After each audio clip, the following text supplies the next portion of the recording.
Matthew 2 ଅଧ୍ୟାୟ। ହେରୋଦଙ୍କ ରାଜତ୍ୱ କାଳରେ ଜିହୁଦା ରାଜ୍ୟର ବେଥଲେହେମ୍ ନଗରରେ ଯୀଶୁ ଜନ୍ମ ହେଲେ। ଯୀଶୁ ଜନ୍ମ ହେବା ପରେ ପୂର୍ବ ଦେଶର କେତେକ ପଣ୍ଡିତ ଜେରୁସାଲେମକୁ ଆସିଲେ। ସେମାନେ ପଚାରିଲେ, ଜିହୁଦୀମାନଙ୍କ ରାଜା ସେହି ନବଜାତ ଶିଶୁ କେଉଁଠାରେ? କାରଣ ଆମ୍ଭେ ପୂର୍ବ ଦେଶରେ ତାହାଙ୍କ ତାରା ଉଠିଥିବାର ଦେଖିଲୁ। ସେହି ତାରା ପ୍ରକାଶ କରେ ଯେ ସେ ଜନ୍ମ ହୋଇଛନ୍ତି, ତେଣୁ ଆମ୍ଭେ ତାହାଙ୍କୁ ପ୍ରଣାମ କରିବାକୁ ଆସିଛୁ। ରାଜା ହେରୋଦ ଜିହୁଦୀମାନଙ୍କର ଏହି ନୂଆ ରାଜାଙ୍କ କଥା ଶୁଣିଲେ। ସେଥିପାଇଁ ସେ ଉଦ୍ବିଗ୍ନ ହେଲେ। ଜେରୁସାଲେମର ସବୁ ଲୋକ ମଧ୍ୟ ଚିନ୍ତିତ ହୋଇ ପଡ଼ିଲେ। ହେରୋଦ ଜିହୁଦା ସମାଜର ସମସ୍ତ ପ୍ରମୁଖ ଯାଜକ ଏବଂ ଧର୍ମଶାସ୍ତ୍ରୀମାନଙ୍କର ଗୋଟିଏ ବୈଠକ ଡାକିଲେ। ସେ ସେମାନଙ୍କୁ ପଚାରିଲେ, ଖ୍ରୀଷ୍ଟ କେଉଁଠାରେ ଜନ୍ମ ହେବେ? ସେମାନେ କହିଲେ, ଜିହୁଦା ପ୍ରଦେଶର ବେଥଲେହେମ୍ ନଗରରେ।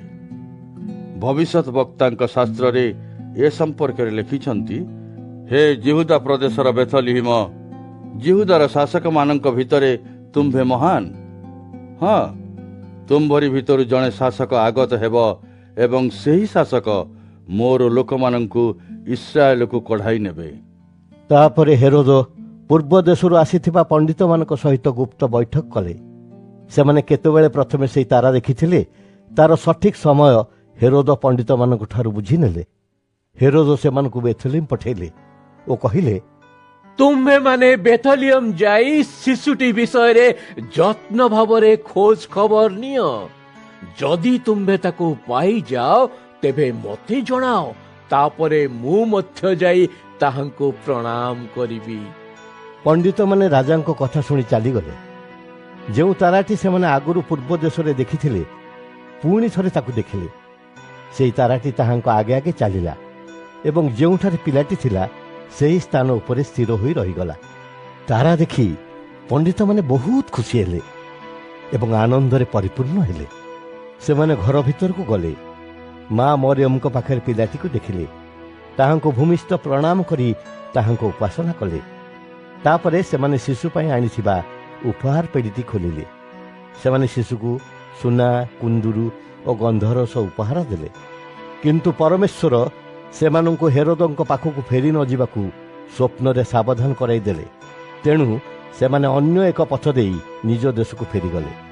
ପଣ୍ଡିତମାନେ ଚାଲିଯିବା ପରେ ପରମେଶ୍ୱରଙ୍କର ଜଣେ ଦୂତ ସ୍ୱପ୍ନରେ ଯୋସେଫଙ୍କୁ ଦର୍ଶନ ଦେଇ କହିଲେ, ଉଠ, ଶିଶୁଟିକୁ ଓ ତା ମାଆଙ୍କୁ ନେଇ ମିଶର ଦେଶକୁ ପଳାଅ ଏବଂ ମୁଁ ନ କହିବା ପର୍ଯ୍ୟନ୍ତ ସେଠାରେ ରୁହ, କାରଣ ହେରୋଦ ତାହାକୁ ମାରିଦେବା ପାଇଁ ଚାହୁଁଥିବାରୁ ତାହାଙ୍କୁ ଖୋଜିବ। ତେଣୁ ଯୋସେଫ ଉଠିଲେ। ସେ ଶିଶୁ ଓ ତା ମାଆଙ୍କୁ ଧରି ମିଶର ଦେଶକୁ ଯିବା ପାଇଁ ରାତିରେ ବାହାରି ପଡ଼ିଲେ। ସେଠାରେ ଯୋସେଫ ହେରୋଦଙ୍କ ମୃତ୍ୟୁ ପର୍ଯ୍ୟନ୍ତ ରହିଲେ। ପରମେଶ୍ୱର ତାହାଙ୍କ ଭବିଷ୍ୟତ ବକ୍ତାଙ୍କ ମାଧ୍ୟମରେ ଯାହା କହିଥିଲେ ତାହା ସଫଳ କରିବା ପାଇଁ ଏହିସବୁ ଘଟିଲା। ପ୍ରଭୁ ପରମେଶ୍ୱର କହିଥିଲେ, ମୁଁ ମୋର ପୁଅକୁ ମିଶରରୁ ବାହାରି ଆସିବାକୁ କହିଛି। ହେରୋଦ ଦେଖିଲେ ଯେ ପଣ୍ଡିତମାନେ ତାହାଙ୍କୁ ବୋକା ବନେଇ ଦେଇଛନ୍ତି। ସେ ଖୁବ୍ ରାଗିଗଲେ। ସେ ପଣ୍ଡିତମାନଙ୍କ ଠାରୁ ଶିଶୁପୁତ୍ରଟିର ଜନ୍ମ ସମୟ ଜାଣିଥିଲେ। ତାହା 2 ବର୍ଷ ତଳର କଥା ହୋଇଥିବାରୁ ସେ ବେଥଲେହେମ୍ ଓ ତା ଆଖପାଖ ଅଞ୍ଚଳର 2 ବର୍ଷ ବା ତାଠାରୁ କମ୍ ବୟସର ସବୁ ଶିଶୁପୁତ୍ରଙ୍କୁ ହତ୍ୟା କରିବାକୁ ଆଦେଶ ଦେଲେ।